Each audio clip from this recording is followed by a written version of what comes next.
Over 50 with long hair? These are the 5 most flattering hairstyles that you need to know about.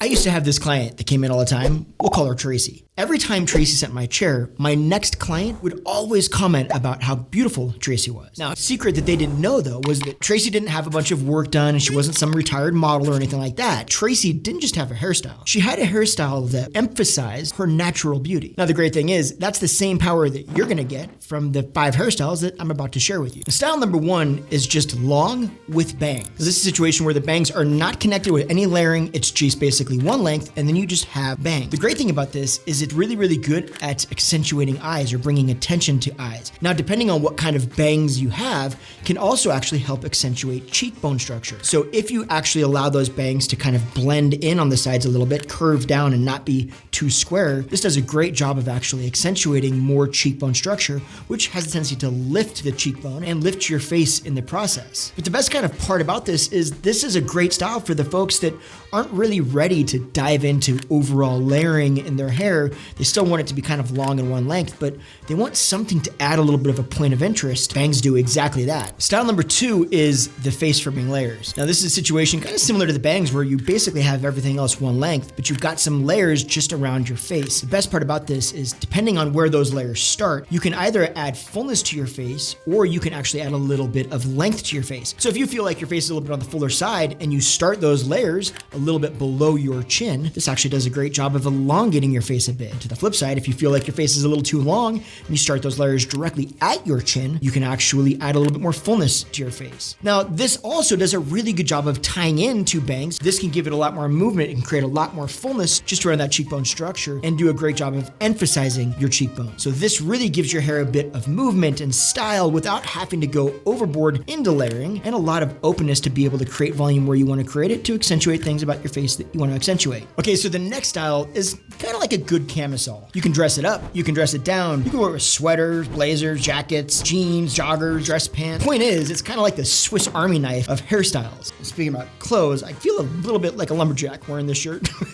Anyway, hairstyle number 3 is the long hair with strong layering. Now, I say strong layering basically because I mean a fair amount of layering, not just a little bit of layering at the very end. Now, the key though with this particular style is styling it with bend, not wave. We'll talk about that in a second. Now, the great thing about styling this particular cut with bend is it gives you a lot of movement and texture. It does a great job of adding a lot of volume up towards the temple area. This is kind of similar to the front layering, but in this situation, because of the layering in back, not only does it actually create volume around the temple area simply because it's lighter and there's more volume, but also because some of those layers pull some of the volume out of around the cheeks. So it actually ends up looking like you've got more volume around the temples, even when you don't. So this does a really good job of kind of following the structure of your face, following your jawline and your cheekbone structure, and really kind of lifting everything up. And then on top of that, those layers add that extra bit of movement and kind of shape to the overall style, really kind of making it have kind of a more elegant and fun overall appeal. Now, one of the best parts about this is you can either style it with bend, or we can go a different route, which is hairstyle number 4. Style number 4 is long with strong layers, styled with wave. I feel like this has gotten a bad rep. Don't you feel like a lot of people talk about how this has been around forever and they're just kind of sick of seeing waves? To me, it's kind of one of those timeless looks. It's kind of like a bob. Yeah, they've been around forever,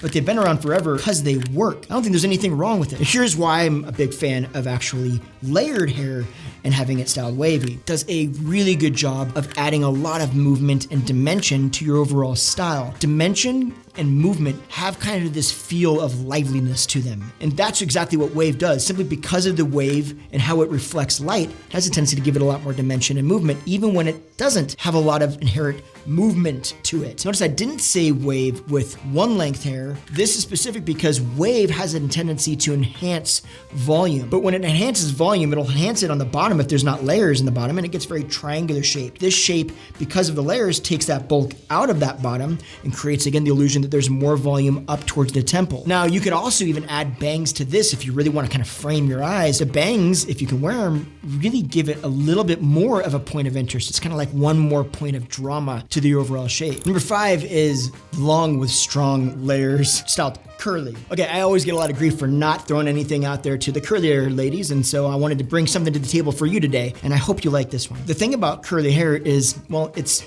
a bit like me during the holidays. I grow out like that way. I eat all the things. I am not the only one that eats like he's eating for a family of 4 during the holidays, okay? I'm pretty sure a lot of us do that, and that's fine.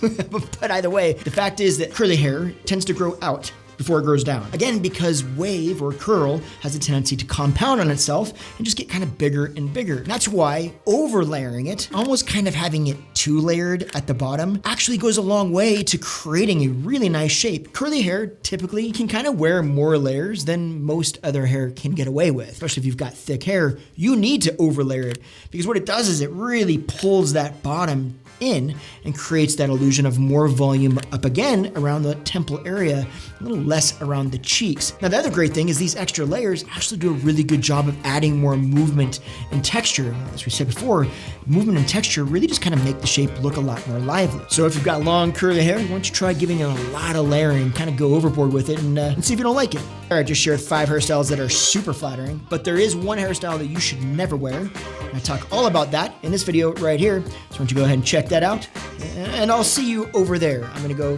do lumberjack stuff. So bye.